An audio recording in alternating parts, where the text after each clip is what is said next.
Hey, Oh. hello. So, hey, Xbox, he's focused on something. Hello. Let's start. Hey, everybody, how you guys doing? Is everything going well? Hey. How was your week? Hey there, I'm back. Can you hear me, guys? Yeah. Oh, yeah. All right. No, All right. Good old restream. It crashes right at the perfect timing. Yeah. So anyway. yeah. Hey everybody. Yeah. Welcome on into the Arena Multiplatform Gaming News Podcast. This is episode 189. I'm your host X-Bat, along with my co-hosts Burley Burleman Gaming, Fubu87, and Leah the Hatless. So yes. Sorry about that, little crash at the beginning there. So, I don't know why I did that, but... I was thinking okay, I got a brand new computer and it crashed? What do you mean? I'm going to go back to the store and complain, because, what the hell? I don't know, man. Maybe Restream hates us. I don't know, man. Yeah, I don't know. I mean, it's weird. It's like everything works until it's time to go live, and then once we go live, it crashes for some reason. So it's up on Restream, I guess. So anyway, so how are you guys doing? Interesting week in the world of gaming. So lots of cool stuff to talk about this week. Burley, how was your week? My week was not too bad. It was a busy work week and just some stuff, but I had a fun week overall. Put some more time into Zelda and really getting into the game. Mm-hmm. Nice. Fubu and Leah, how are things going out there in Madeira? You see this? This is my vacation beard. I'm on vacation. I'm having a blast. I'm going to the beach. It's summertime. It's so good. Life is so good at this moment. Okay. Not for me. I've been working like a maniac, so two polar opposites here. Can't relate. Everyone gets what they deserve. People get what they deserve, Lee. Oh, I nice. deserve the rest. See you in a week then. We'll see you. There we go. He deserved it. He asked for it. Yeah. So anyway, we're going to be talking about the big games coming out here in October. So as we call it here on the podcast, Broketober. So Burley, what does Broketober stand for? For all of these new viewers out there that don't know what the hell we're talking about when it comes to Broketober, what is Broketober? What Broketober is just because good old October, we always get tons of video games, and you're choosing which ones you can buy, which ones you can't buy. By the end of it all, you're broke because you're buying these games. That's right. So we're going to be talking about a lot of these games coming out in October. So, this month now. Yeah, so we're going to be talking about the Ubisoft situation. Boy, oh boy. Yeah, Ubisoft is in trouble, so we're going to talk about that a little bit. The Hi-Fi Rush 2 situation, we are going to discuss that as well, so stay tuned for that as well. Lots of stuff in the world of gaming, so let's go ahead and jump into it. So the first story, let me go ahead and get the captions up here. So the first story talking about gets into Ubisoft, but first the news about Star Wars Outlaws, and it's only sold just 1 million copies since launch. So that's probably one of the reasons, and we're going to get into that, why Ubisoft decided to delay Assassin's Creed Shadows is because of the fact that Star Wars Outlaws did so poorly. And just how this is just affected, how we look at Star Wars as a franchise now, and just what Disney Plus has done to it, and now with what Ubisoft has done to it with this game. I don't know. Your thoughts, Burley? 1 million copies. That's we really expected this game to do a lot better than it's done. Obviously, in the future with patches and everything, the game's going to get better. But I mean, we were really excited about this game, and then it just. Yeah. It plummeted. Plummeted. I mean, your thoughts? Death Star. Yeah, not after playing the game, I'm not surprised that this did sell, because there were multiple things. One thing, not having this game day one on Steam for PC. If you're going to sell games on PC, you need it on Steam. Your own Ubisoft launcher doesn't cut it. I'm sorry. You need this on Steam. That would have helped them, and they're like, oh, we're trying to get things ready for a Steam launch to help. Too little, too late, and yay, my good old gameplay footage here for you all. Yeah, that and word of mouth as this game came out. People were not too happy with it. You had people that liked it. There are people like me that were in middle in the road, and then there are people that hated this game. So the reception of those that bought it what didn't help move the needle. And remember, because they had the 3 different editions, because Ubisoft has been doing this for a while, people that bought early, if you bought early on the PlayStation side, you got screwed. Because whatever progress you made in those first 3 days, you had to lose because of a bug on the PlayStation end that they had. So there were PlayStation players that were like, no, I'm not going to give you my money because I don't trust you. It's just they did not market this game well. This game did not have that. It started off, the initial reveal and buzz around it was good and cool, but when the game was shown off, when streamers and content creators like myself playing it, people were like, kind of wait. And another thing, there are people like me that did the smart thing. You run to play this game, you subscribe to Ubisoft Plus for 1 month, play and get your fill in the 1 month, then you unsubscribe. And it's like $18 US, 20 some, it was like $22 here Canadian. That was the smartest way to do it, because this was, if I was to buy this game, just even the base edition, this game is nowhere near worth the $101 price tag. Yeah, I mean, like we said before, I mean, we were so excited for this game because of the open world aspects of it, and like the space exploration and things like that. But yeah, Fubu, I mean, what do you think of how this is going to affect Star Wars games moving forward, especially when you've got Jedi Survivor, going into its 3rd installment coming up? I mean, with the Star Wars brand, I mean, how is this going to affect games moving forward? First of all, as I said last time I was here, I'm playing Survivor, and I'm telling you, the game is so good, but it's so good that I don't want to play EAFC. I want to play Jedi Survivor. That's how good the game is. And I don't think it's going to affect the Star Wars IP when it comes to video games. I don't think it's gonna, for example, affect a future Jedi game. I think the problem here is it's because it's a Ubisoft problem, not a Star Wars problem. Before this game came out, I knew how the game was going to be, because Ubisoft has been using the same formula for their bigger franchises for the last few years. Because Assassin's Creed, you go to a tower, see the world, collect stuff. You play Far Cry, go to a tower, collect stuff.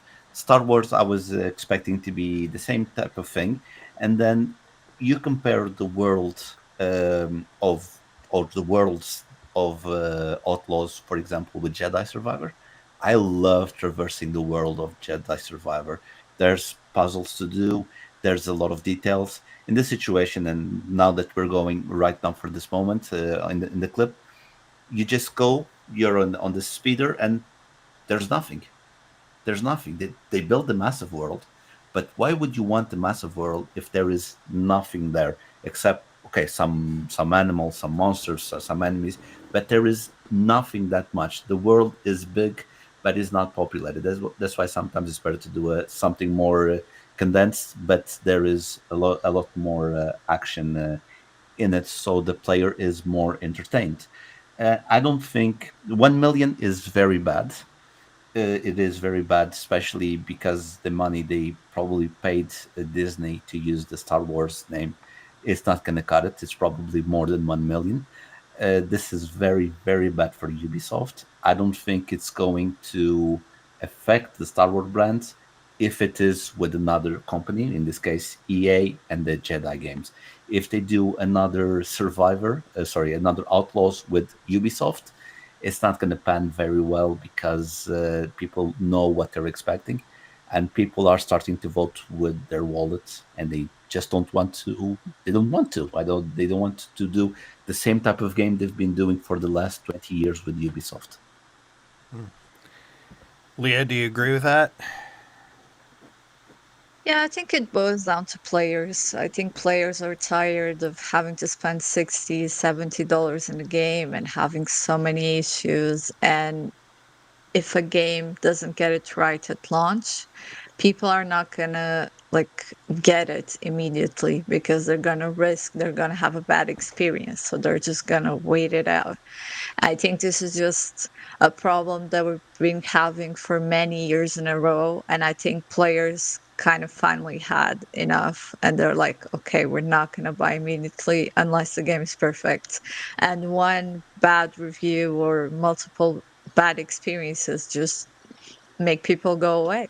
It's just, which is good. I mean, players are finally getting, okay, just because it's a AAA game, we don't have to accept like flaws that shouldn't exist. So for the consumer side, I think that's good. It means that players know what they mean and they're not going to deal with this anymore. For companies, they're in trouble, but for consumers, I think time to get smart. Yeah, I don't know. I just think that Star Wars has become, so saturated with content that, people are tired of it. I mean, look at what happened with the Acolyte. It's some people are saying that was the worst Star Wars content that was ever made. They didn't see the Christmas movie. Yeah, but don't give them ideas. I just think that I mean, it needs to. I mean, when it came to Star Wars, like once every 3 years. Back in the day when the films came out, the early films, I think more people were, really, really looking forward to the content. But now it's like a game comes out like every year. You got a series coming out like every 6 months or so, and people are just tired of it. And the quality of the content, I mean, is not as good as it used to be. So I don't know. We shall see. But I think when it comes to games, we need to put a pin on it, because if Outlaws didn't sell, but the next Jedi game does well, so maybe the problem isn't really the world or the franchise. It's just the game wasn't good enough on its own.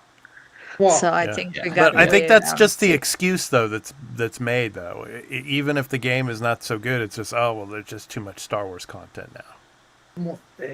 Too much, I can kind of agree a little bit, but it's the quality. Star Wars, like you said, the quality of the shows and movies have gone down over the last couple of years. Yeah, and so the brand is damaged by it, but you can still make something good, like Jedi Survivor proved. You come out with a good game at a good time, and it, for the most part, is good. It will sell and move the needle, but in the case of Outlaws, they didn't have the product ready to go. They're still tweaking and trying to fix things, and it's like, the game came out near the end of August. We're now in October. Yeah. And they're trying to get stuff right that should have been fixed and ready to go day one.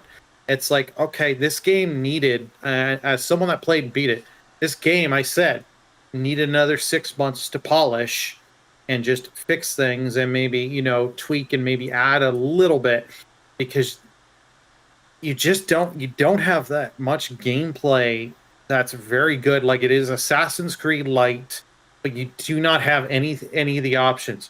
You had more options in Assassin's Creed 1, which was like 2006, 2007, of gameplay and options and like abilities to do, than you did in Outlaw. It's like, that's not good. Yeah. Well, let's jump into the Assassin's Creed thing now. So the Assassin's Creed delay, and we got some more context as to why, but I just want to throw you guys, I mean, Ubisoft is in real trouble. I mean, what was it? Just a week ago, it was down to like €10, the share price. And now it's up to like 15 or 16. But that's probably because people are anticipating a buyout. And most likely it's going to be TENCENT. TENCENT and the Guillemot family are both trying. Yeah. So, but it most likely TENCENT. I mean, we've got information about some of the reasoning for it. Obviously, you know, pushing the delay because of Outlaws. Obviously, you know, fixes and everything. But, I mean, what really gets me about this is the Yasuke situation here. And this is from over at Insider Gaming, saying he's not going to be removed. However, sources have said that the team working on the game has been actively addressing many of the historical and cultural concerns, which started before the game's reveal, following external playtests, and were accelerated further following the game's initial reveal and mass feedback. This includes changing some of Yasuke's story and how he's portrayed in the game, fixing architectural details. So, like, they're saying that some of the architecture are more Chinese style, and they need to change that. Ensuring that the game is more historically grounded while fitting into the Assassin's Creed universe. Now, what does that mean, though, about the story? I mean, if they have to change some of this story, that means they got to just go back and almost start from scratch again to be able to implement all of this stuff. I mean, what about the story is going to change? I mean, first of all, there's not much of a story about Yasuke because he's only in Japanese history for only a few years at most. So, I mean, how are they going to portray him now? Obviously, the game, you're supposed to be able to switch between Yasuke and Naoe. Maybe what are they going to do? Are they going to change that? Are they going to make Naoe more of the main protagonist in this story and make Yasuke more of a side character? You know, I don't know, man. It's just this is getting bonkers, you know, of how things are going. And obviously we had all the negative publicity with the Tori Gate and all, which is another story in itself, which basically it's a really bad look, and it you know, when it comes to Japanese culture, it really it's a bad look for what Ubisoft did there in trying to sell these figurines and things. What are your thoughts, Burley? I'll start with you again on this. First of all, Tencent, are they going to pick up Ubisoft? And then what are your thoughts on the Yasuke situation and in the game and how it's going to look? And is it really going to be February? I mean, with all this stuff that's going on, I don't know if they're going to be able to even make February. Your thoughts? Yeah. Tencent's definitely going to try and be the ones that get them. Tencent is going to try their damnedest to get it. There's the Guillemot family, and people are not happy with Guillemot family right now. look at how they've run Ubisoft and how Ubisoft is. So, you know what? I wouldn't be surprised the shareholders are like, more of them are going like, you know what, Tencent, let's just get you in here. You may not do, we may not agree with everything you guys will do, but you'll do stuff that'll make us money. That's the thing, and use some of the properties and IPs that Ubisoft has a box sitting in the back somewhere. So it's sad to say, but I'm looking forward to. I'd rather see Tencent own them than the Guillemots, or I'd love for another company to own them. But it's like I've heard rumors that like, oh, Microsoft will try and buy them, PlayStation will try and buy them. It's like they want nothing to do with. Well, the only thing about Tencent buying them is that Tencent, what they're going to do is they're going to implement microtransactions through the yin yang when it comes to the game design. Well, Ubisoft has been doing that since Assassin's Creed Origins. Remember, time savers? They did that with Ghost Recon. What was it, Wildlands? But Tencent will do it tenfold, though. I mean, yeah. So, but yeah, way more. Yeah, it's going to be way more. Yeah, way more. But as I think they put this game in February and pushed it back to February, so they have I have a feeling this game will still come in February. But when that game comes out in February, it's going to die and crash, burn and crash. They then can use the excuse, oh, it's Avowed, Kingdom Come Deliverance 2, Monster Hunter Wilds, hi, Tweel. Like, they're going to have all that saying, oh, it's not our fault. The game's quality was good, but it couldn't compete against all these games. I wouldn't be surprised, though, also, if they do switch the focus to Naoe, that they use her for the marketing, because you can't put as much negative marketing towards her compared to the negative reactions with Yasuke. But like, I've heard so much smoke that's being just ideas that are being thrown out there that they're going to rework it, and this game's going to be co-op, that it's going to be Naoe and Yasuke playing through the game and you're playing co-op. But at this point, we just have to wait and see. But I don't expect a whole lot from this Assassin's Creed game now. Everything we're hearing that's coming out, it's like this is going to be just Valhalla in Japan. Yeah. And it's like, you know what? We've said previously, this game is going to get compared to Ghost of Tsushima and Ghost of Yotai. Ghost of Yote. Yote. Yeah, Yote. My apologies. It's going to get put against those two games, and people are going to have better saying stuff about those two games. I believe. Like I want the game to do well, because I'd like to see their take in Japan and have a good take, and I want good quality games. But I just, with the way Ubisoft has been, lately, it's like I don't trust them. Welcome on in, Tweel. I just want to say, Burley, I can't see the chat from here in Restream due to the glitches at the beginning of the show. It's not allowing. I can't see the chat now. Yeah, so you can update us on who's coming in and stuff. But anyway, Fubu, your thoughts? I mean, and one other thing too is they're supposed to be implementing co-op into this as well, as they did like in Assassin's Creed Unity. So that'll be interesting to see, those aspects of the game. But anyway, Fubu, your thoughts? I hope this game comes out on February 14th, so even single people can get screwed on that day. That's what I want. So, God, come on, man. That's what I want. Look.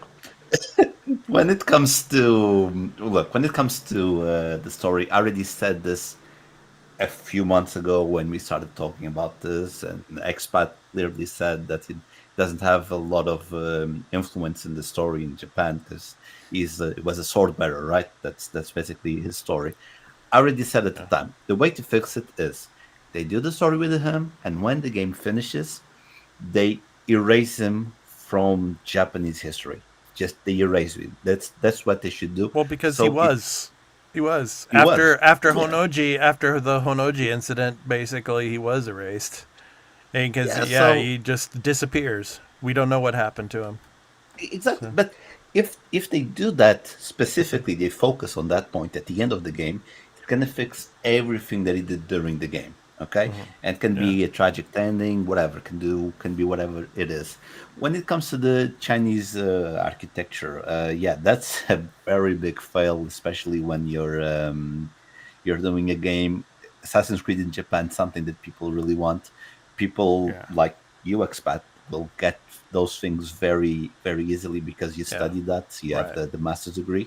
You'll and it takes to the point that they are not respecting the history and the culture of the place.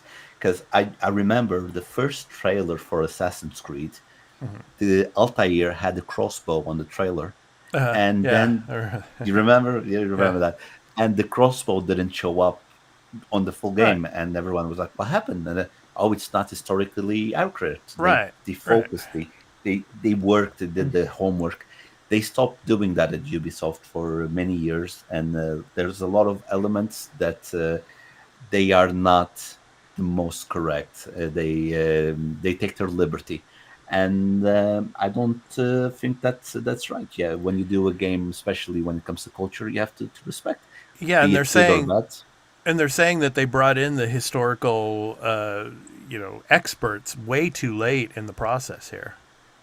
They should be Uh, the first ones to get hired. Like exactly. Exactly. we want to do a game at this time of history. What should we do? So we can start from now. They're changing everything. Yeah. And when it comes to the co-op, that I don't think, because I've always seen Assassin's Creed as a solo game. So making it multiplayer, maybe it's me, maybe other people like it. I do understand the idea, but how will you have the two characters when they showed clearly that they both, when they do a mission, they go their separate ways? So multiplayer won't work that way unless multiplayer is just when you're doing free roaming through Japan. And yeah, that's my thoughts basically. So Leah, sorry, Merple liked your line about the Valentine's Day. I just wanted to. That was a good one. That was a good one. okay, Leah, you've been patiently waiting. Your thoughts on all of this? Oh, this is gonna be groundbreaking, I promise. I think maybe co-op is not the way, but they could do like Resident Evil, where there's Leon A and Claire B, Leon B, Claire A, like That's good. some parts of the story advance with one character and go back and forth between characters. That could be a solution. And I don't know what the hell they're doing with this game. Like, the communication they're putting out does not line up with what they're doing. They said they were going to do this historical and respectful, and they didn't have consultants. So And it hasn't been I don't know. respectful Like, because of especially the Tory Gate. And I just want to, the one thing I want to say about the Tory Gate that's very, very disrespectful to Japanese culture is because if you've seen it, I'm not going to show it, but if you've seen it, there's like a broken Tory Gate, which is, it's a gate that leads you to a shrine. And the one Tory Gate that's broken in Japan is in Nagasaki. And that's because of the atomic bomb. And so, yeah, that was a really, really bad look. Go ahead, Leah. I'm literally just here seeing the ship sinking, like I said last week of when it was the investors and like they're signing like the ship is sinking, goodbye. It's kind of it. Like we're just gonna see, and there has been headlines that there are been conversations between Tencent and Yeah. Giram family to buy. Yeah. So maybe this is it. Maybe this is all like a cahoots of sorts to kind of lower the price and they can get the company cheap. Like It's same either that, happened it's before. either that, or they're going to wait until this game comes out and see how it performs. And if That it could also be. performs well, then maybe they'll try to salvage things and not let Tencent buy them out. But I just think it's almost it's pretty much a foregone conclusion that it's going to happen at some point. Yeah. Yeah. At least props to them. They own up and they said, okay, this game isn't ready. We're gonna push it. At least that's a positive, right? And it's Yeah. coming out on Steam Yeah. at all places at Exactly. once. Yeah. So at least that's good. Yeah. Steam day one. So yeah, we shall see. But yeah, it's. Go ahead, Fubu. Yeah. I was just gonna say, if Tencent buys them, you know what's gonna be the first thing they're gonna do? Assassin's Creed skins on PUBG, and you'll have to pay for that. That's the idea. That's where they're gonna start getting their money back. Yeah, we shall see. Yeah. All right.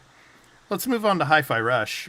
So Yeah. Krafton, of course, bought the studio from Microsoft, and yeah, they want to offer when it comes to Hi-Fi Rush 2, which is interesting. In this article that I'm going to read a little bit of, this is from over at IGN. They're talking about there's already a six month build for Hi-Fi Rush 2 that they've got going over there. But yeah, what's interesting about this is they're talking about wanting to make Hi-Fi Rush 2 more open world. So here from the Tango Gameworks people, they said, for example, quote, the team was working on Hi-Fi Rush 2 when we first met them. So this is from the from Krafton. So they want to make sure that it surpasses the expectations of the existing fans. For instance, some of the feedback about Hi-Fi Rush was that some people felt it was just going through factories throughout the game. So now they want to give a more open world type of experience. I don't think it's going to be completely open world, but a more dynamic environment that you play in. Also having more advanced technology applied to the rhythm action so that it feels more synchronizing, quote. And then Park goes on from Krafton, who's the head of the corporate development, Maria Park. She goes on and says, quote, I think the build that we looked at was about 6 months old when we went to meet with them. And at the moment, because the IP acquisition is in progress, it's been on hold because all the related assets and tools will be transferred to Krafton from Microsoft. But yes, we'll continue working on it for sure. Like I said, we won't really rush to the market just to deliver a sequel. We want to make sure that the sequel is actually at a quality level that surpasses the community's expectations, end quote. So, Leah, I'm going to start with you on this one. How do you feel about Hi-Fi Rush? What? What?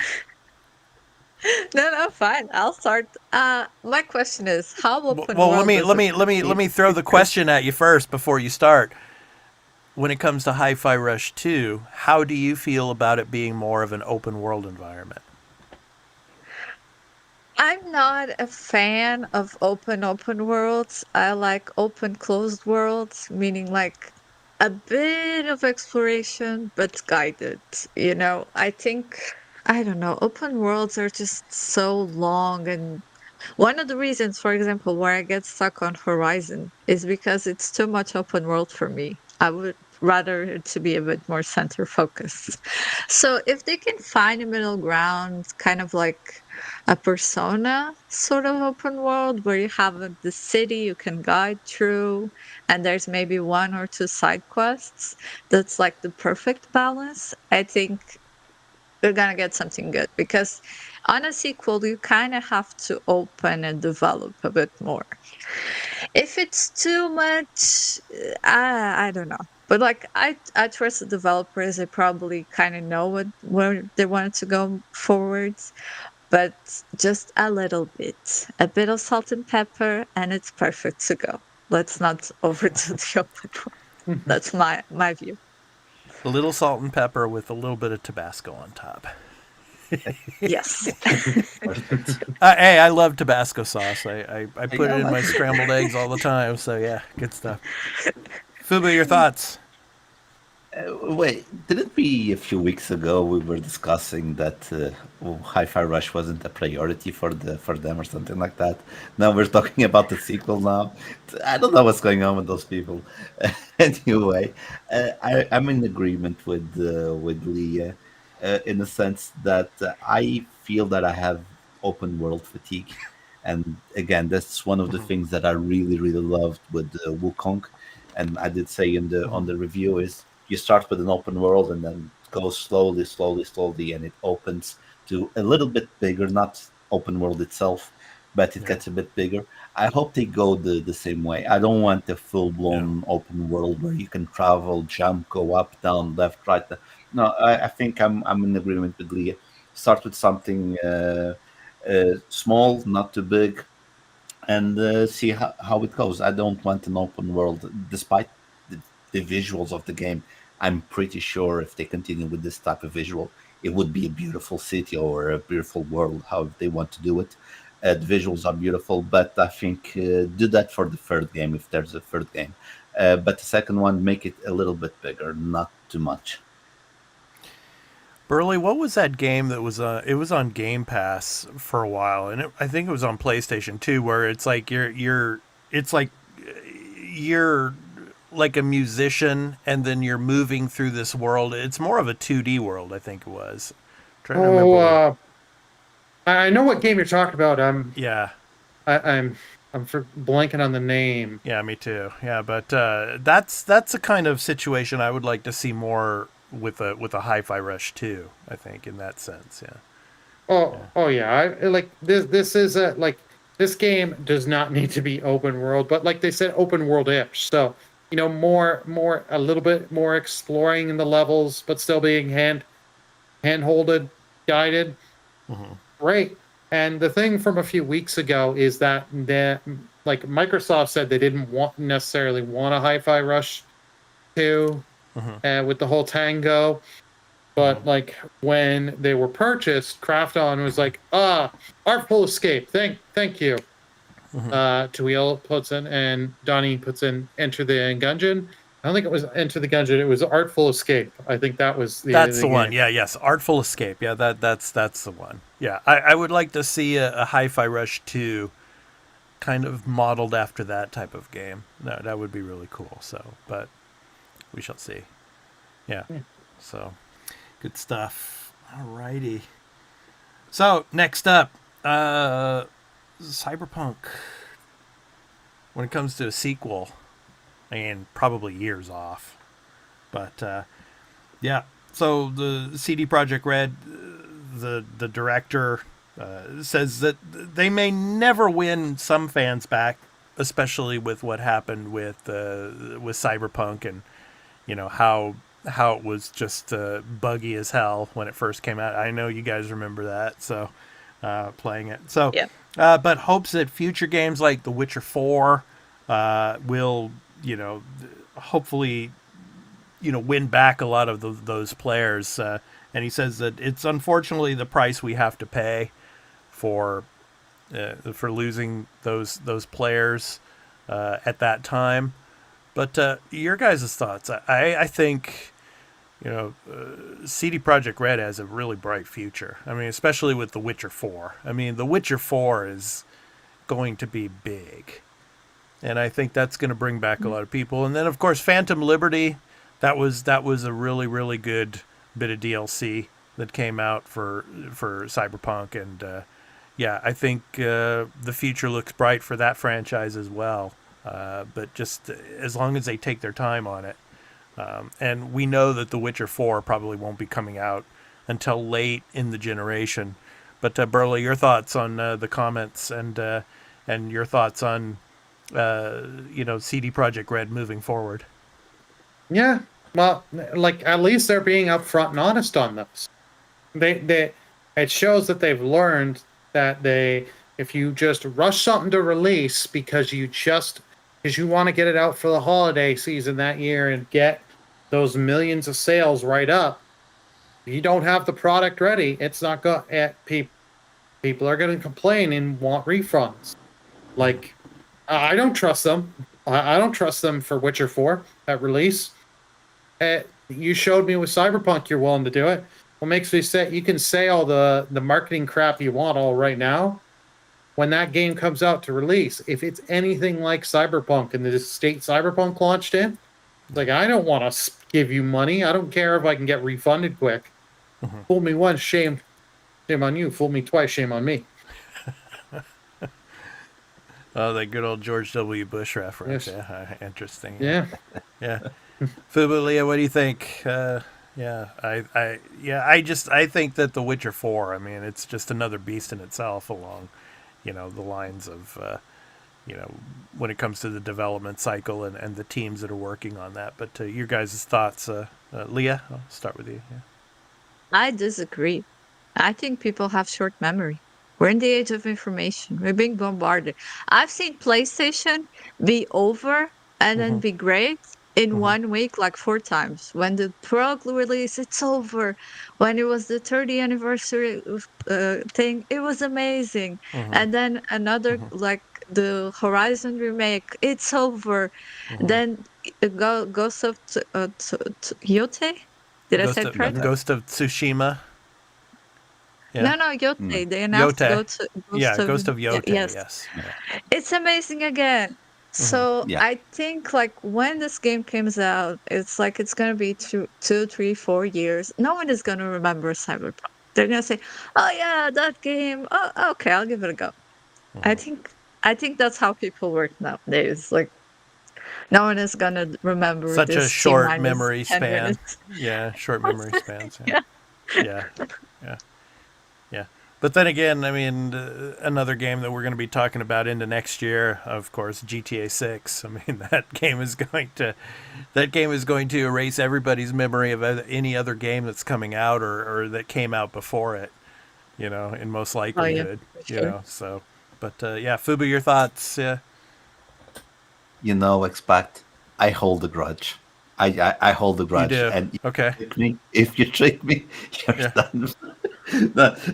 I'm just saying this very quick. A few years ago, Deadpool 1, I went to see Deadpool 1. They did something I didn't like. I haven't shown up to that movie. Well, I've showed up, but I didn't spend my money there. But I don't spend my money there anymore, so I hold a grudge. No, seriously. When it comes to these guys, I didn't buy Cyberpunk because it's not my type of thing. I would rather go for a Witcher than a Cyberpunk, to be honest.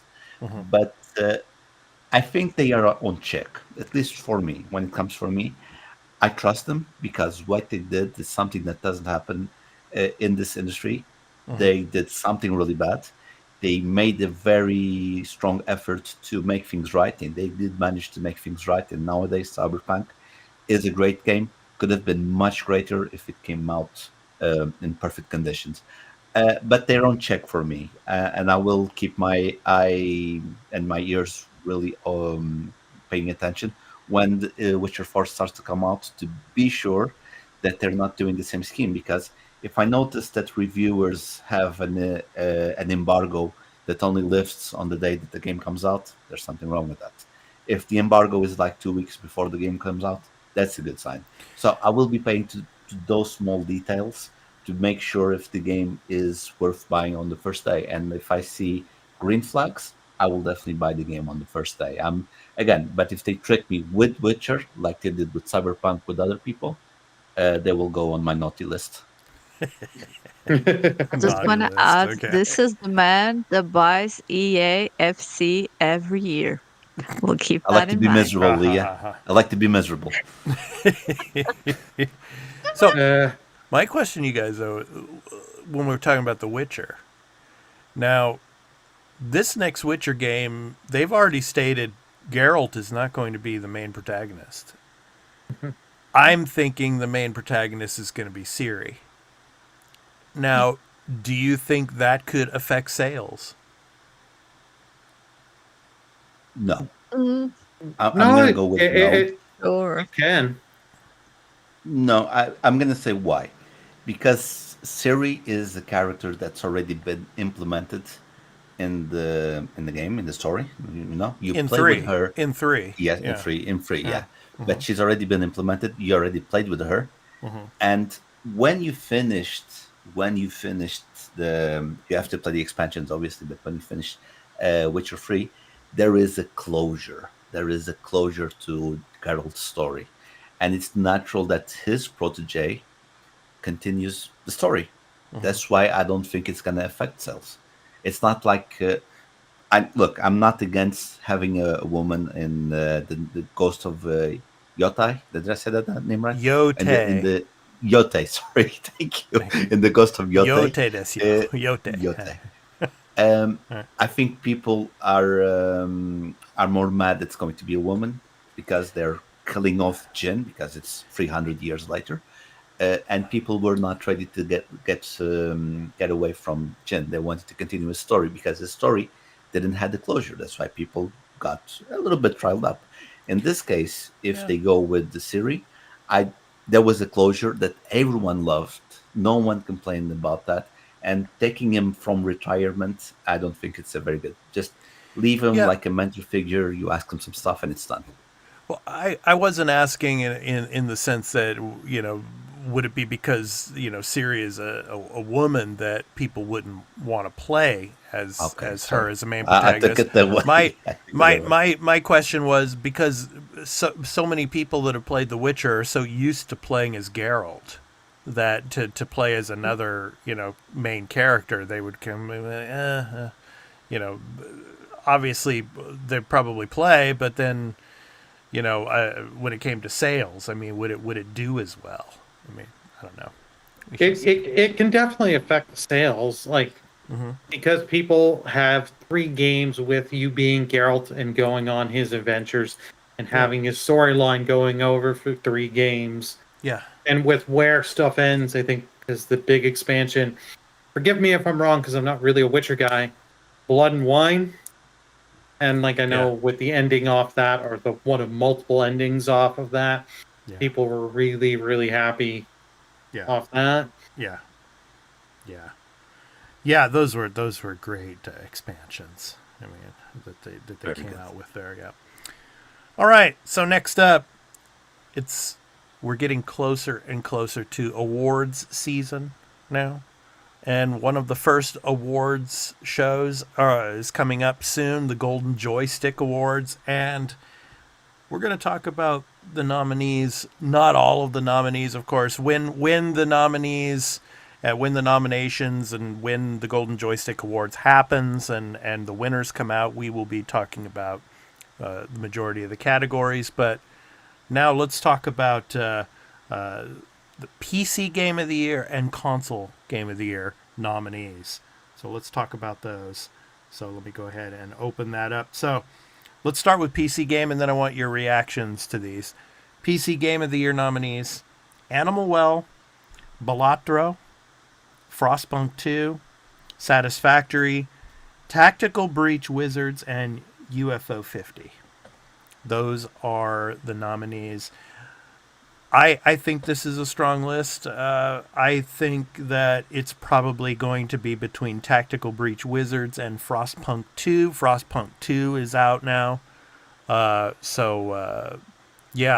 think... and we talked about Frostpunk 2 a couple of weeks ago. And, it really looks like a solid game coming out, the sequel. I know Fubu, you and Carl have been playing Tactical Breach Wizards, so I'll start with you. What are your thoughts? Is this? Do you think Tactical Breach Wizards has a chance here of winning this category? I think it does, because I think it comes to the gameplay elements. I know it's a tactical turn-based game, but the way that you don't usually see in games where you do an action but there's a consequence, that's something that is not very common in video games, and implementing it in a way that's funny. I laugh all the time when I have to do something like that, like just the fact that you have to heal someone, you have to kill them first. That's funny for me. Maybe it's my dark humor, but I do like that. I think it was a very nice surprise because no one was expecting that game. Like, it was my pick of the week, but I saw the potential. But sometimes people don't see the potential until it's out. And I saw it as a potential, and I'm betting on that one. I'm really hoping that game wins. Leah, your thoughts for PC Game of the Year. So I'll I repeat them think again: Animal Well, Balatro, Frostpunk 2, Satisfactory, Tactical Breach Wizards, UFO 50. I think we can't discount Balatro because it has been getting really good reviews. People that play it really loved it. So that could be the surprise winner. That game has been popping up. I haven't played it yet, but I'm kind of curious to try because everyone that tried and talks about it really loves it. It's like glowing reviews all over. So Yeah. my bet might be Balatro. I just want to mention about Frostpunk too. It's really interesting. Some of these games that are being nominated have just recently been released, which is Yeah, I was surprised about that too. kind of surprising. And there's a lot of like strategic games. Yeah. Surprised there aren't a lot of like shooters or action games. It's very tactical. Right. Burley, your thoughts on the Golden Joystick Awards PC Game of the Year selections? It's a good list, like you said. It's a lot of stuff from middle to late year, not as much. And to answer the one question, chat, no, a lot of these lists are not just PC only. These games, Balatro is also on the Switch. Frostpunk 2 is only on PC that I know of at the moment. Yeah. At the moment. So, but some of these games like Animal Well, that Yeah. launched on everything, and that's on PS Plus Extra. Yeah. But the only game that I hear anyone talk about on this list is Balatro. Like Tactical Breach Wizard, I only hear from Carl and Fubu. So I don't hear much, but like from streaming communities and other content creators that I know of, Balatro is the only one that I hear about, and it is one that I definitely, and when they did the whole Nintendo Direct and that all that content just coming to that game, like the Witcher content for free, all this other game crossover, Monster Hunter and all that. Yeah. It's just it's showing that they were able to make deals with all these other different companies around the world and just get it into their game, and these companies realize, okay, this game is doing well. It's taking the internet by storm, so to speak. Let's make a deal. Let's get it so that way people remember, The Witcher, Monster Hunter, and all these other franchises. Right. Okay, so console game of the year. So for console, we've got Astrobot, Dragon's Dogma 2. There you go. I was talking about that earlier this year. You knew that would probably, just like Baldur's Gate, this one's Dragon's Dogma 2 is gonna show up there. Final Fantasy VII Rebirth, Helldivers 2, Prince of Persia: The Lost Crown, and The Legend of Zelda: Echoes of Wisdom, which just came out last week. So, I think it's going to be between Final Fantasy VII and Astrobot. I just think it's going to be between those two, and I would probably go, because Final Fantasy VII, Rebirth came out quite a while ago now. Yeah, February. Yeah. February, and Astrobot right now has got the zeitgeist. I mean, it's really big right now. I think they could surprise and take it. I don't know, Burley, your thoughts? Console game of the year. I'm going Astro. Yep. It was the game that I knew it would be good, but I didn't think this was going to be as good as it'd be. Like, Rebirth was great. Dragon's Dogma 2 was good. Helldivers 2 was so much fun. Prince of Persia: The Lost Crown. I love that game back in January. Zelda is good, but Astrobot, this was a game that consumed me. I had to get this platinum. I just was playing levels and levels. And when you were playing a level, and every time I was finishing to play, I was like, I get that thing of, I can play for 10 more minutes. But knowing a few times I said I'll do that, I'll just play for 10 more minutes. I look up, 45 minutes have gone by. Okay, I need to stop. Yeah. This game was just so good. It's so addictive. I mean, I love it. I'm loving it so far. But Fubu, I have an idea what you're going to be selecting here, but go ahead, take it away. Yeah. Before I say the one that I hope it wins, I have to say it's a shame that Wukong is not in this list. I think Wukong deserved to be here because it was a very good game that for a few weeks or a week and a half took the internet by storm. But we're living in a time that everything goes super fast. Of course, the game that I really hope it wins, it's Final Fantasy VII Rebirth. But like we said before, it came out in February, so that means short memory. People will vote more in Astrobot to win because it's fresher in their mind. But the game for me, it's Final Fantasy VII Rebirth.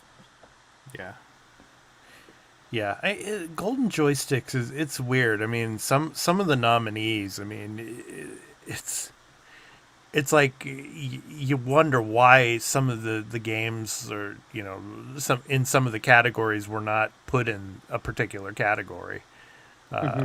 So it's a very different beast than the Game Awards.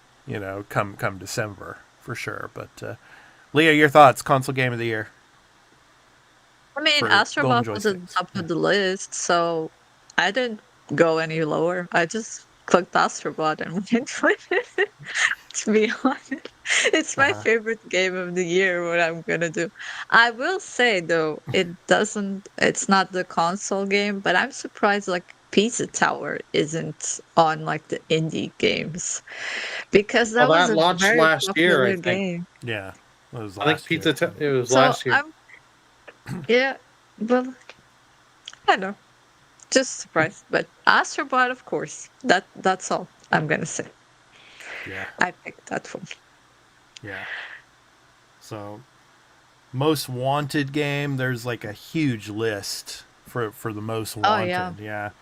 You've got Atomfall, got Assassin's Creed Shadows, Sid Meier's Civilization 7, Expedition 33, Claire Obscure, Deadlock, Death Stranding 2, On the Beach, Doom, The Dark Ages, Exodus, Fable, Ghost of Yote, Grand Theft Auto 6. There you go. That's mine. That's everyone. That's gonna win for the category for sure. Hollow Knight, Silk Song, Indiana Jones and the Great Circle. That's my second most wanted game. Kingdom Come Deliverance 2. We need to make a bet. What's coming first, GTA 6 or Silk Song? Because that one was also been in the works for a very long time. GTA 6. I think GTA 6 will come before Silk Song.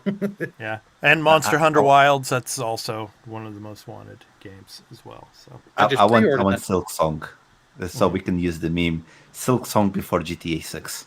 That's why I want Silk Song before. Yeah, I don't care about Silk Song. I want GTA 6. For me, I think I've been waiting for like 12 years now for GTA 6. I mean, ever since GTA 5 came out in 2013. Yeah, so it's been a long wait.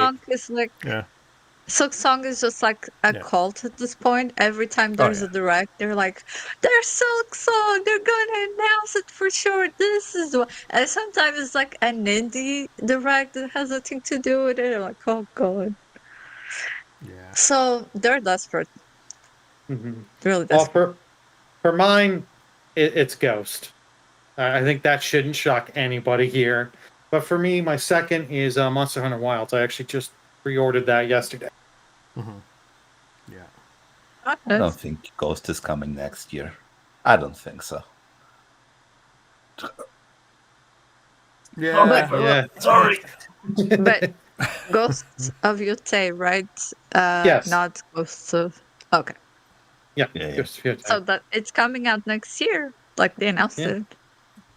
Yeah, I think it'll be a holiday release next year. I think it's going to come like probably in October, November, somewhere in there. Whenever it comes, I'm taking off work and playing and streaming and making videos for the podcast. Yeah. Yeah, maybe I'll go up to Hokkaido. Yeah. Nice. Oh. Take a trip to Hokkaido, go up to Mount Yote. Yeah. So do you know Yote is an active volcano, but it hasn't erupted in over 1,000 years, but yeah. So cool. Anyway, so those are the nominees for the Golden Joystick Awards, and when the winners are announced, we will be talking about them here on the podcast. And of course, you can actually go and vote for your picks, so of all the nominees and all the categories. So, golden joysticks. I'll give 10 euros to everyone that votes on Final Fantasy. I want Final Fantasy to win. Too late. I already voted. No bribing people. You know the rules on that.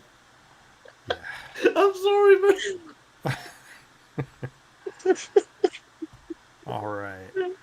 Okay, so let's get into the October big games lineup. So Broketober. So Burley, for those that have joined since we started the podcast, please explain one more time what do we mean by Broketober? So, what we mean by that is games that come out in October. There's a lot of games, and you're having to choose and vote with your wallet. Which game are you buying? Which ones? Or if you buy them all, you're definitely going to end up broke. That's right. If you're buying a broke lot of for them, the month. Yeah. Yep. Broke for the month, As but me if you're with being broke for the year, then something is wrong with you. Yep.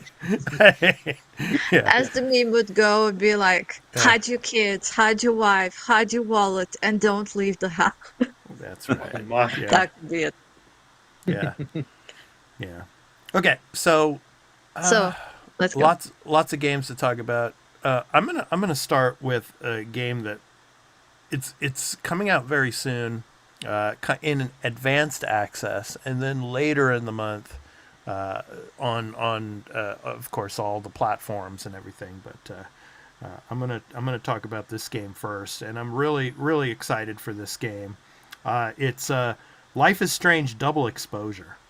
And this is my most anticipated game of the month because I loved the first game. I loved playing as Max Caulfield, and you're going to be playing her again. Now she's a university student, and she's exploring a murder across multiple timelines. And what's really interesting about this is Remedy also had some influence on this game. So it's going to be interesting to see how this supernatural murder mystery ends up. And I've been hearing rumors as well that Chloe from the first game, and I don't know if you haven't played the game yet, this is a little bit of spoilers here, but you can choose at the end of the game whether to save Chloe or to, let her die. And if you saved her in the first game, she supposedly is going to show up in this game as well. So I'm really interested to see where this game goes. And I loved Max in the first game, and I'm really excited to play as her in this game as well. What are your guys' thoughts on Double Exposure, Burley? Oh, I'm actually looking forward to this because I like the earlier Life is Strange games. I loved the last one, True Colors, so good. Yeah. So to go back as Max and have the different her having some cooler different new powers. Yeah. This I cannot wait to see. And it is interesting how your choices do go in these games. So I'm really curious to see, and I'm curious to see if you bring in that Chloe's alive at the beginning of this game, see how it goes with her and how it goes with her. You have the choice that she was dead at the end of the other game. And start this, see how it affects. Yeah, for sure. So, yeah, I'm really excited for it. Fubu and Leah, what are your thoughts on Double Exposure? Yeah, I'm excited. I remember... The only thing, it doesn't look like Max, so that's my problem. Like with the new graphics update, I just feel a bit disconnected visually from the game. But I'm curious to see. Some people have posed the theory that this is an alternate reality Max and not the Max from Life is Strange. So I don't know if that will come to fruition or not. But that'll be interesting to see what path they chose to take into the game. Yeah, I mean, it is years later, and she's now an adult. She's a college student and all. But yeah, I can understand where you're coming from there. Fubu? I'm just going... These comments are going wild, man. I'm looking at the comments. People are just commenting games they want to buy. It's really Broketober, man. I need to get a bank loan to buy all these games. Anyway, I've never played the original games, but I did see a lot of people playing the games on stream, Hmm. and people were really invested, like really invested in the story from both Life is Strange games. So I'm curious to see how it pans out. But no, this is not the game that I would spend my money this month. But it is. I do understand who likes this type of game. This one is not Yeah, for me. me. Yeah, I like these type of games because I love the story elements to them. So and Yeah. the human sides of it all. So it's really interesting. So And Tweel brought up actually in the chat. They're mixing Powers Max Scott in the comics. I forgot they're Wire yeah, comics for Life is yeah, Strange. Oh, I'll okay. be yes, honest. yes, Yeah. they are. Yeah, so that's interesting too. So yeah, all right. Let's move on. How about Dragon Age: The Veilguard?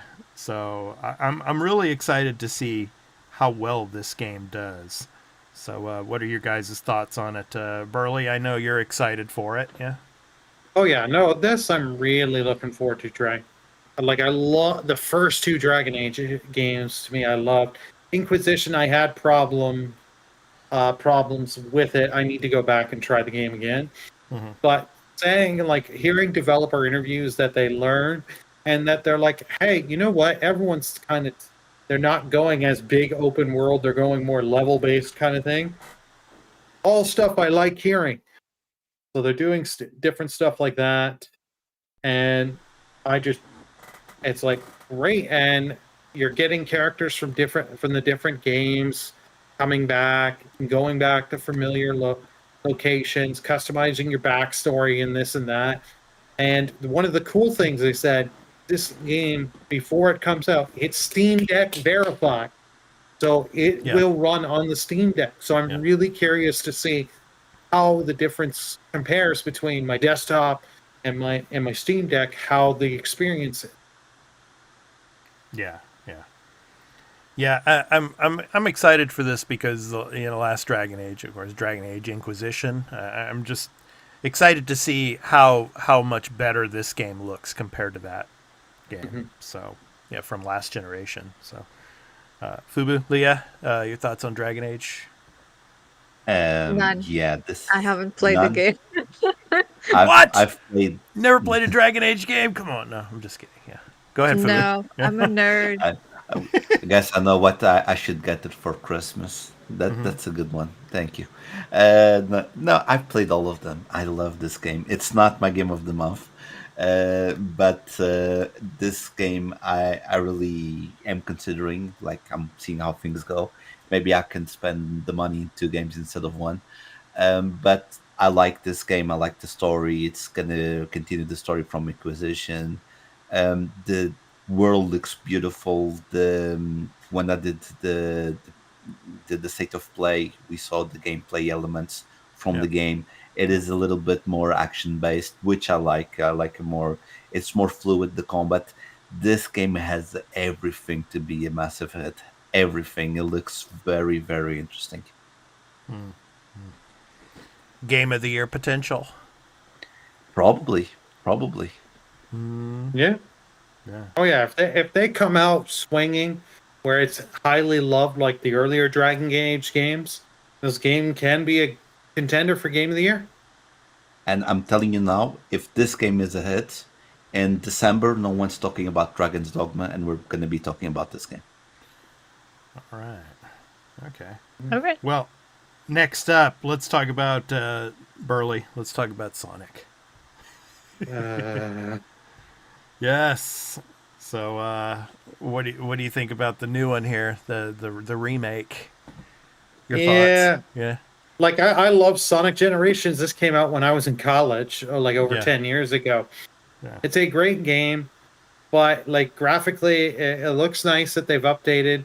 But it's like, we're making a huge thing with Shadow, Yeah. and it's not because of gameplay wise or they have something unique. This is to tie in because we've got Sonic 3 and Shadow's the big new character in Sonic, the third Sonic movie.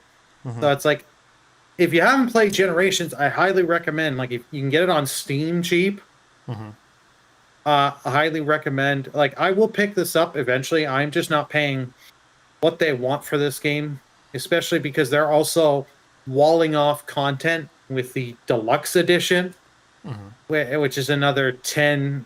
So it's like $90 for the deluxe edition, $80 for the base edition over here in Canada, and it's like, no, I'm not spending that kind of money for Sonic game. Yeah. You've got it. Like, you got to give me a lot. Like, they say the shadow content is like the same length as Generations content, the normal Generations. And Generations, if you know what you're doing and you're just playing the mandatory story stuff, you can finish the game in 5 hours or less. Wow. Easily. I would like, if you've not played Generations, check it out. If you're a fan of 2D and 3D Sonic, can highly recommend. There are great levels, but just wait on this price drop. Yeah. Leah, are you into the Sonic games? Played it, so that's a bonus. That's better than the last one. At least the old ones I love. They're great. Yeah. But I don't know, it's not really like a pick. Like, I'm not gonna say I'm never gonna play the game. I'm definitely check it out, but definitely not like right now in October. Yeah. Fubu, you too? You'll definitely check it out. I love Sonic, but again, no, this is not the one where I will probably spend my money. But we'll talk about that game. If not, we're gonna talk later because it's my pick of the week. Yeah. Well, we're going to talk about those later, and I'll read off a lot of the other games. But let's now talk about the game that comes out every October. Is Call of Duty. So what do you guys? I mean, since this is going to be coming to Game Pass, this is going to be really interesting to see how well this game sells. I mean, it's going to be on every platform still, but it's just the Game Pass factor is really interesting to see. How this is going to sell. Burley, what do you think? Oh, it's still going to be a huge seller on PlayStation. Yeah. On PS5, PS4, this is going to sell millions, be at the top of the sales chart. Yeah. And even though it is on Game Pass, it'll still sell on Xbox because there are still Xbox users that don't have Game Pass. Yeah. So, or they may have the lower tiers of Game Pass that aren't getting us. So, this game will sell, but it'll be curious to see, because like, if it's, I'm just pulling random numbers here. If it's normally, let's say, by the end of the year, Call of Duty sells 12 million. I'm just going 12 million. It could be 9.5 million this year. Because the Game Pass slight drop. factor. Slight drop. Yeah. Fubu, your thoughts? Yeah, this game, a lot of people are going to buy this. I know a guy that plays EFC with me, and he's saying, thank God COD is coming out because I'm done with EA right now. So he's going to play this game as soon as it comes out. He's going to play on. It plays on PC, so he's going to buy the game. But yeah, this is going to make, again, not for me. I do like to play this type of game like solo because I play online. I don't have the reflexes for this anymore. I used to back when I was younger, but this game is it's going to sell a lot of money. Yeah, Leah, do you think it'll sell as much as last year's Call of Duty, given that it's going to be on Game Pass now? I think so, because we have to factor PlayStation into this, and this is probably one of the games that's going to be optimized for the Pro. And you're probably going to get a lot of really cool graphics, and people are just going to buy into it for sure. So I think I agree with the jury verdict. It's going to sell a lot. Yeah. Okay, let me go ahead and read off some of the other games, because some of them are in our picks of the week, and I don't want to get to those video clips yet. But let me just go ahead and... so we're now in... it's the 5th of October now, so we've got Disney Pixel RPG for iOS and Android coming on the 7th. Kill the Crows, I'm sorry, on Switch on October 7th. That's a good game, Kill the Clown. Kill the Clown, that would be a good one too, yeah. Sorry about that, yeah. Kind Words 2 on PC, October 7th. Diablo 4 Vessel of Hatred. Now, that's a big one. That's coming on October 8th. And Silent Hill 2 also on the 8th. So October 8th is going to be a big day. And just, I'm going to go down. This is from over at GameSpot, so you can go ahead and check out the list. But let me go ahead and go down to towards the end of the month. So we've got Dragon Age the Veilguard. That's going to be on the 31st, so the very last day, so on Halloween. So, and if you're into, Batman, Arkham Shadow, if for VR, for MetaQuest 3, that's coming sometime later this month. Yeah, I mean, and when it comes to retro, also, I also want to say Yakuza Kiwami for the Switch is coming out on the 24th. So those of you that are still waiting to play a Yakuza game on the Switch, that's coming. And then Atari 50, the anniversary celebration expanded edition for consoles on October 25th. That's also coming for all of you that are into retro gaming. So go ahead, Leah, you were going to say? Yeah, I have 3 games we haven't mentioned yet. So for me, a big game is Europa, which is coming for, I think, Switch, PC. It's coming this month, finally, and I'm super excited to explore because it's like a Ghibli open world exploration type of game. GBD. And they have been... GBD. I can't say it. I can't say it. I'm sorry. We're going to be stuck. That's okay. Go ahead. Yeah. And they have been like announcing it. It looks really cool. So finally it comes out. I also want to talk about NIFA that comes out also this month. It has been announced like last September, I think, in the Indies. And another that won't break our wallets. It's the Pokemon trading cards app that's coming out. So like, don't tell that to Burley. Right? Don't tell that to Burley. It's like. No, but Mourinho, he was here in the chat earlier. Yeah. He's already playing that. He got a VPN. He's playing on New Zealand because it's already not out in New Zealand, and he's already playing that. And he's loving the game, man. He's loving the game. So I'm going to play that. Yeah. Alrighty, load the VPN up. Go to the Google Play Store. You guys can do the rest of the podcast without me, right? So anyway, let us know in the comments what is your most anticipated game to play in October. Which what we call here on the Arena Gaming News podcast, Broketober. So a lot of cool games coming this month. So let us know in the comments, and some of the games that we're going to be mentioning here very shortly as we get into our picks of the week. So actually, let's go ahead and jump into that now. So, so our picks of the week. So you can go to releases.com. So to check out the new game releases for this month, the month of Broketober, October, as well as into November and beyond. So www.releases.com. And our picks of the week for the week of October 7th through the 13th.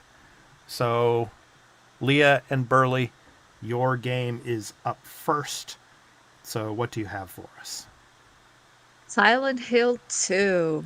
Upon receiving a letter from his late wife, James embarks on a journey to the place where they once cherished countless memories, holding on to the hope of one last encounter, Silent Hill. By the serene lakeside, he stumbles upon a woman who bears an uncanny resemblance to her. My name is Maria, she utters with a haunting smile.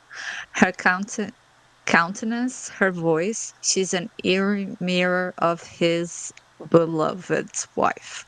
Prepare to immerse yourself in a psychological survival horror masterpiece, wildly acclaimed as the series' finest, now optimized for the latest hardware.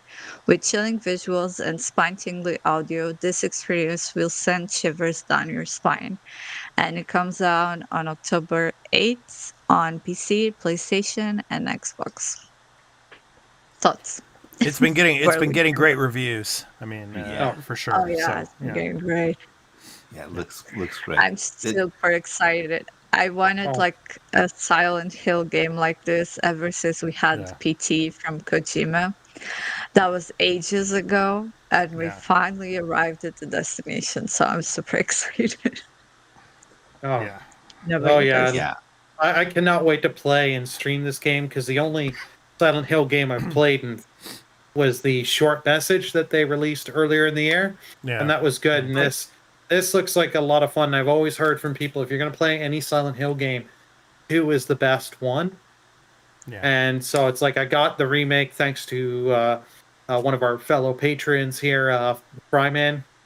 So I've got that coming on in. So you'll definitely be seeing me play, and I can guarantee you will see me jump out of my chair a few times. Okay. Yeah. Because I am a scaredy cat and I'm easy to jump. All right. And if you want to make it extra spooky, you can like turn off all notifications, sounds, tips, and you're literally like a character in the middle of the fog, and like good luck to you. Okay, so turn off Streamloots. Got it. I like your idea there, Leah. Okay. All right, so next up is my pick of the week, and we haven't talked about this yet, and it's one of the big games this month for Broketober, and it is Metaphor ReFantazio.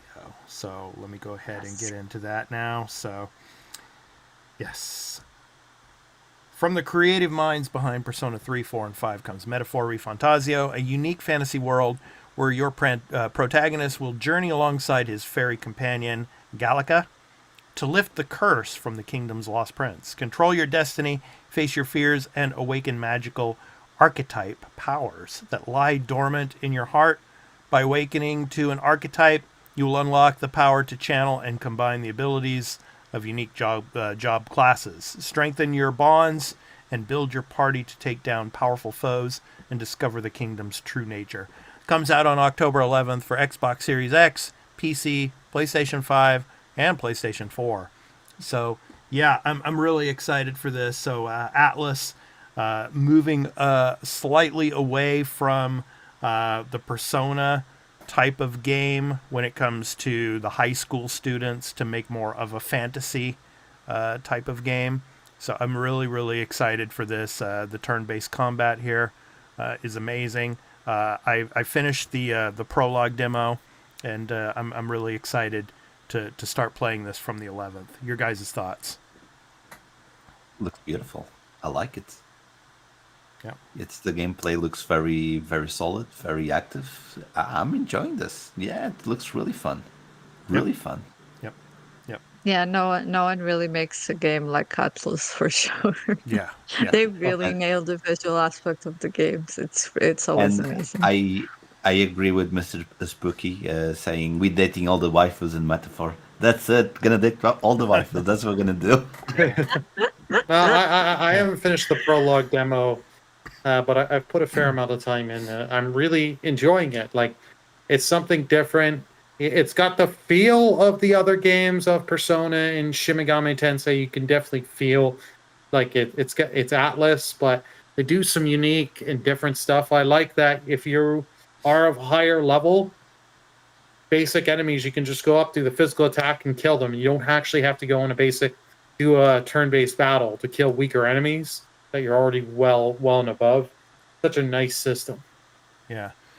And shout out to one of our friends who's another YouTuber when it comes to the Persona series, Lady Virgilia. And Lady, she was saying recently that this could become one of her favorites very, very soon. So really, really excited for this game. I'm looking forward to it, and looking forward to hearing her thoughts on it as well. So yeah, so Metaphor ReFantazio, that's my pick of the week. So now it's up to you, Fubu. What is your pick of the week? Oh. Okay. My pick of the week is Dragon Ball Sparking Zero. Zero elevates the iconic gameplay of the Budokai Tenkaichi series to unprecedented heights. Dive into an expansive roster of playable characters, each distinctly equipped with their own signature abilities, transformations, and combat techniques. Embrace the warrior within and engage in battles across dynamic arenas that visibly deteriorate and respond to the intensity of your clashes. Feel the ground tremble and the skies shatter as you harness the overwhelming might of the most formidable fighters ever featured in the Dragon Ball universe. This game invites you to embody the sheer destructive force of these legendary warriors. Comes out October 11 on PC, Xbox Series X, and PlayStation 5. And I'm going to drop some knowledge before I start the game. When this game came out, people were saying, "Oh, this is the spiritual successor for the Budokai series," but that is wrong because in America and Europe it's called Budokai, but in Japan it was called Sparking. It was Dragon Ball Z Sparking. So this is a continuation of the Budokai. Only in the rest of the world the name changed. So this is not a spiritual successor; it is the continuation. So I'm very hyped with this game. This is the game that I will probably buy because probably I will, or my girlfriend's gonna kill me because she loves this game and she wants me to buy the game. She bought me Wukong, so it's my time to buy her a game for her to play. And yeah, I'm not into fighting games, but I will open an exception for Dragon Ball and the Budokai series, especially Shin Budokai for the PSP. It's one of the best fighting games I've ever played. I love Dragon Ball. I love Budokai series. This is amazing. This is a must buy. Yeah, Shin Budokai. Yeah. Shin Budokai. Thank you. Shin. Shin. That's right. Shin Budokai means Shin means This new. episode is just a Japanese lesson from Expat. Yes. Well, gotta throw out the truth. Yeah. So. Yeah. And I'm sure some of my followers and students out here in Japan are watching. So. Yeah. Yeah. All right. Yeah. I'm loving this combat here in the trailer. So cool stuff. Yeah. Burley, you were going to say something? Go ahead. It looks good. I'll definitely pick it up, but it won't be for like a year or two later. I'll just wait for the Ultimate Edition where you get all the characters because there's like 186 or 188 characters. In this, and without it's like skins. Yeah, and it's like, well, because there's so many different versions. There's Goku, Super Saiyan 1 Goku, Super Saiyan 2. Yeah. Like that's how they do this. There's so many of these. And it's like, I'm just going to wait till it, because like, I think the DLC is like 30 something characters. It's like, it's ridiculous at how much they want for the game if you're buying the Ultimate Edition with all the characters. Or yeah. It's a lot. Or whatever, the Extended Edition. I forget what they call it. It's insane, but the combat looks good, and I am a Dragon Ball fan. Yeah, nice. Yeah, really want to play this one. Yeah, so good stuff. All right, so those are our picks of the week. So you can go to www.releases.com and check out all of the games that are releasing this coming week and through the rest of October and beyond. www.releases.com. So, yeah, good stuff. So, yeah, Leah, I could make this a whole episode in Japanese, and you guys would just be sitting there and like, what? I was just clicking and like, oh yeah, yes. Yeah, my viewers here in Japan, they would love that. Actually, it's like one of my students came up to me and she's like, I love your content, but I can't understand it very much. She's speaking in Japanese to me, and I said, well, you can watch this show obviously with the Japanese G mark as well. G mark means the subtitles. Subtitles, captions, and stuff like that. Just tell her study. Well, yeah, I tell her that too, but yeah, so. Yeah. Watching this, you tell your parents you're studying, because you're learning English. Exactly. Yeah. Yeah. But so some students learning a foreign language, they want to have some kind of some help and assistance. So anyway, great stuff. All right, so releases.com. Go check out releases.com for the picks of the week. So next up is Game Pass, because I think Burley PlayStation Plus Extra Premium, the full list is gonna drop next week, right? So yeah, so we'll hold off until next episode to talk about PS Plus Extra and Premium, but we do have the Game Pass Wave 1 for October list. So what do we got? So we now these first couple of games already came out. MLB The Show 2024 came October 2nd. Now in Game Pass Standard, Open Roads came October 2nd in Game Pass Standard. Sifu, which is coming to cloud, console, PC October 2nd. It's with Ultimate PC Game Pass and Game Pass Standard. Highly recommend playing that game. That game was great. Mad Streets coming October 7th to cloud, console, PC, coming through Ultimate PC Game Pass or PC Game Pass Standard. Inscription, that game's been around for a couple of years, a roguelite. Game Pass Ultimate, PC Game Pass, and Game Pass Standard. And then here's a couple games we got through the Tokyo Game Show event. You got the Legends and Trials of Mana, We Heart Katamari, Reroll Royal Reverie, Burley, as well. Trials of Mana. Mana. Yes. That's Go ahead. It's English, man. You should not say that. Go ahead, Burley. Yeah. And the game that you and I, when we were doing the event live, we called this the Leah game. All you need is help. Yes. Oh yeah. That's Cloud, definitely a console, Leah PC. game. Yeah.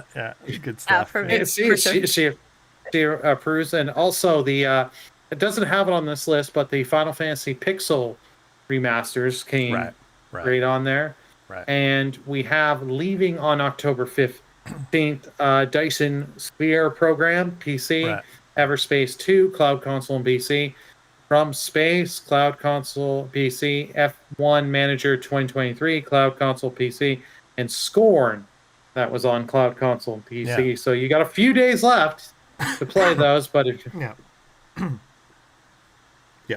I will say, whoever picks up Inscription, good luck. You're gonna suffer a lot.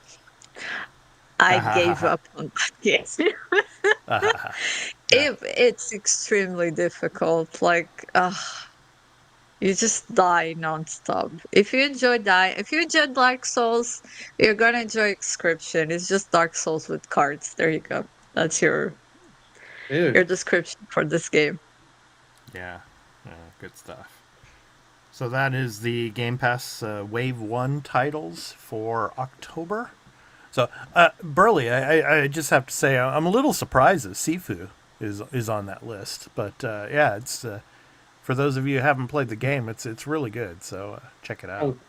It was a surprise, but then remember it was a timed exclusive. Right. And then it came over. Like, highly recommend it. Like, at first it had the higher difficulty. I waited and got it when the game came out physically, because they had the update to make it for if you're not into the higher difficulty options, you can play at a more balanced difficulty. It's such a fun mechanic of you fighting and you figuring things out and doing the aging. And if you feel you did bad on a level, you can go back to that level, restart the age you were at that level, and try and practice that level and beat it so where you're at a better age. And then the different endings you get, and the whole, when you beat the game once, you have the kill and spare mechanic. Yeah. It's so much fun. The weapons. It's if you're a fan of action games and kung fu, highly recommend playing it. Yeah, it's good stuff. Alrighty. So next up is our programming notes. So here on the Arena Productions, we are not only a video game related channel, we are an entertainment and pop culture related hub. So yes, we are a variety channel. So we're going to get into some of the videos that we put out this past week. But before we get into the entertainment side, we still have some video game content, excuse me, that we put out this week. So I want to show some of those. So first up, I did a video related to Sea of Stars. So the Dawn of Equinox, is coming. So free update. It's coming later this year. And Burley, since you were a Kickstarter for Sea of Stars, maybe get some of your thoughts on this free update that's coming. Yeah, no, it's a really nice little update that they're doing. It's coming November 12th, where you've got 3-player local co-op. Because if you play the game, 3 people you can have in a battle in the party. So you've got that, which is really cool. They're adding some new accessories and new I forget what they call artifacts. That's what it's called. Yeah. New artifacts, which can you use to balance the difficulty, make things easier, make things harder, different things. They're making ones to make it easier for people, Right. and I think one to make it kind of hard. And they're doing stuff because there is like speed running mechanics stuff in the game, so you have Right. that. Right. They're adding a lot of content, and it is a free content update. This is not a paid update. Yes. And it's to help remind people, hey, this game is still here. We're putting content into this. Because next year we have the DLC coming. Yeah. It's great stuff. Yeah. Leah, do you have anything you want to say about this free update? Yeah, super excited. They're adding like more to the beginner parts, and we have more like the friendship when they're kids together. So I'm excited to see what they do with that. Yeah, definitely. I think I'm gonna get this for the Switch because it's more portable. I could just hop along. Yeah, good stuff. And next up, excuse me, my voice is going on me again, so excuse me.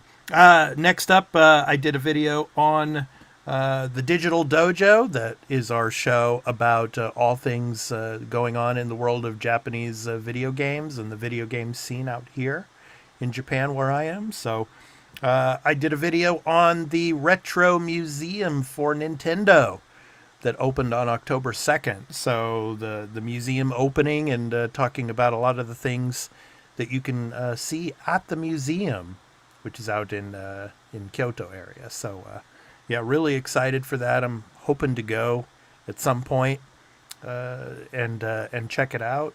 But you need to have like a reservation at the moment to get in. So yeah, I was gonna say good luck with that because that seems complicated to get a ticket.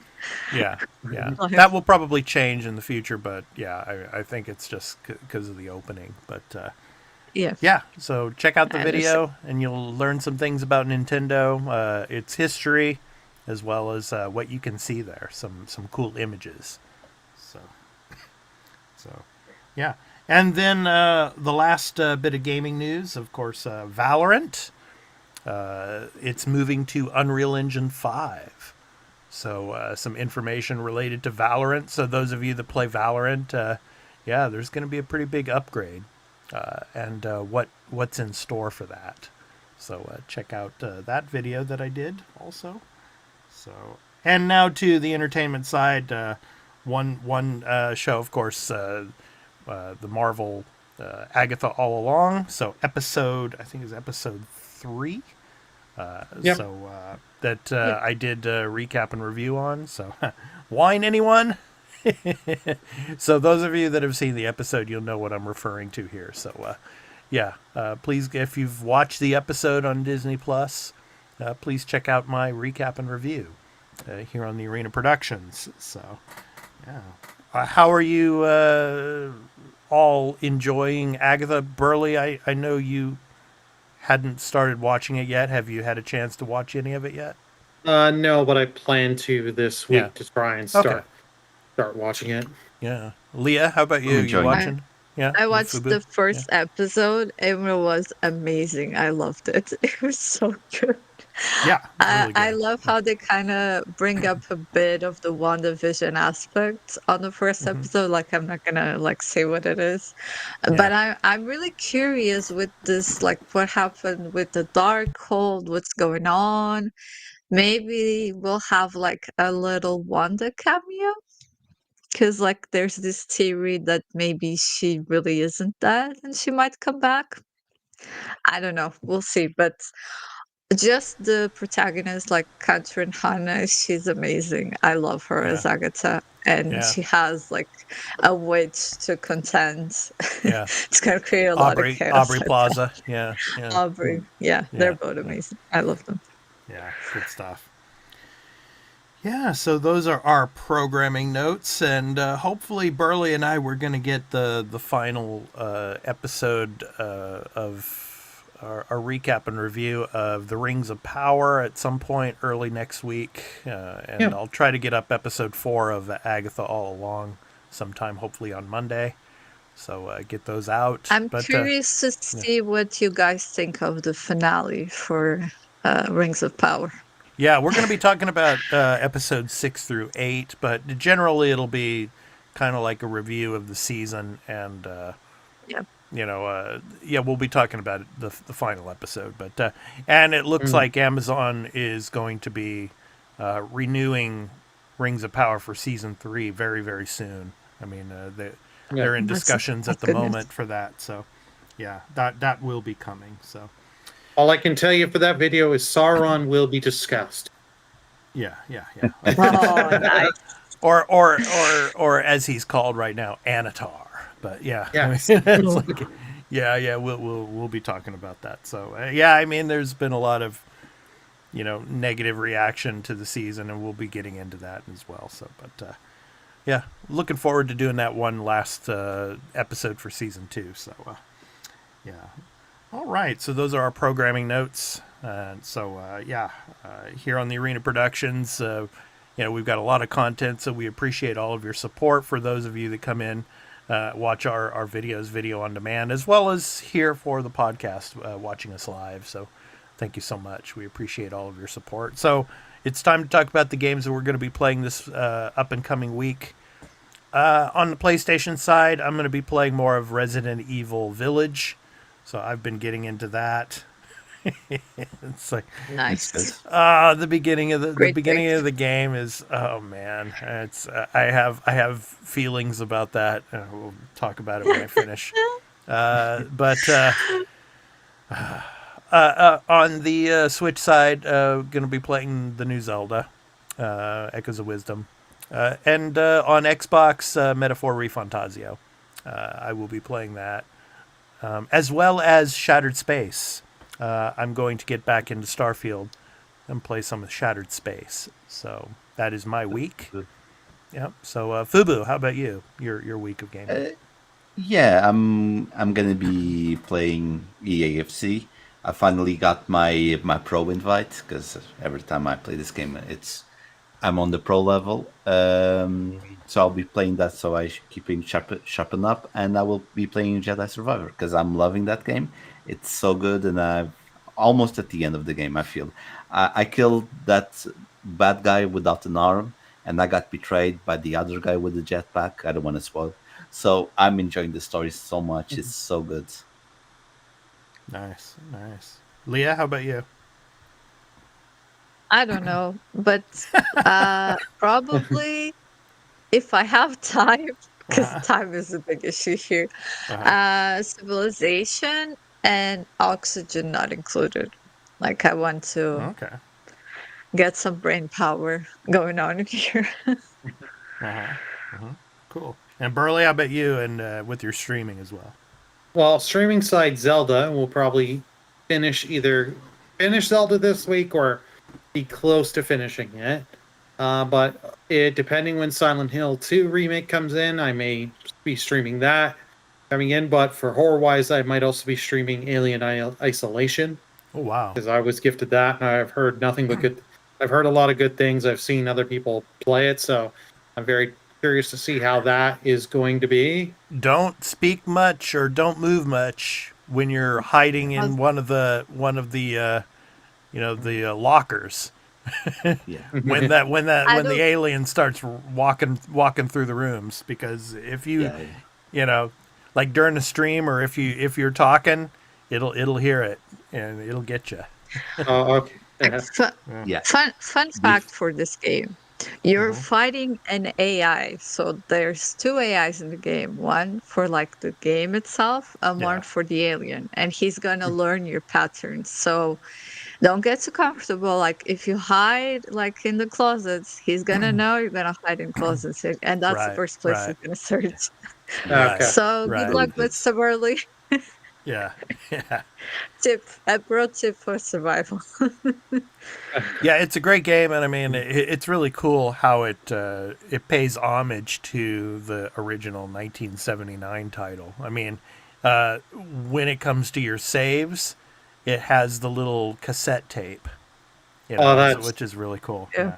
That's awesome. Nice. It's Burley, really nice. Yeah. only thing I can say for you, since you're going to play Alien, I hope a lot of people sub to you, so you have to sing the Simpsons song.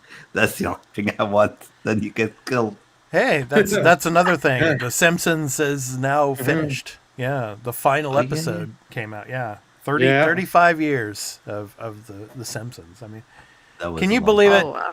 I mean, this is telling all of you how old I really am. When The Simpsons came out, the first season, was it 1989, I think it was? I was in my second year as a basketball player at the University of California. I was a second-year college student. So, yeah, 35 years later. Yeah. Wait,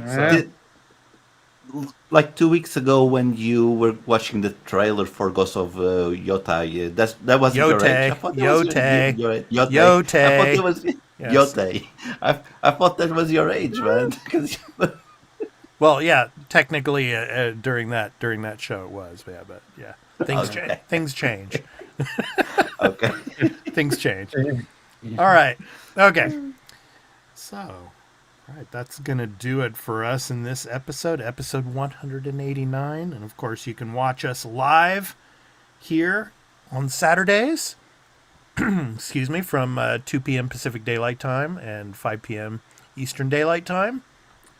Here on Saturdays, here on our YouTube channel, The Arena Productions. So thank you so much for all of your support.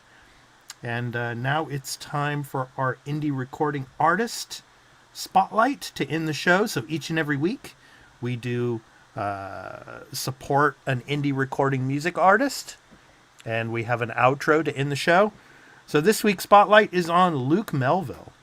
Blending sounds and styles drawn from his extensive experience as a composer and his deep understanding of both commercial and underground music, Luke Melville's work defies a pure genre description, pushing boundaries and creatively experimenting with instrumentation.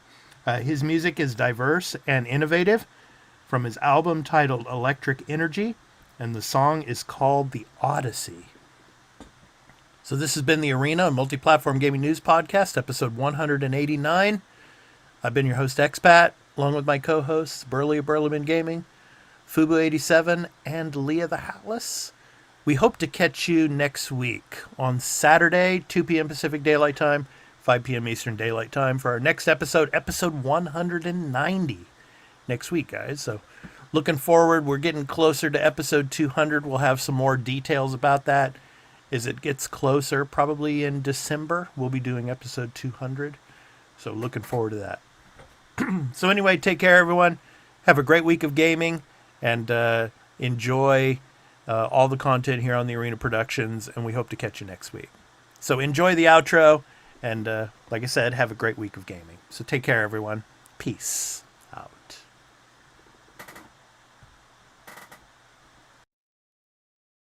Thank you.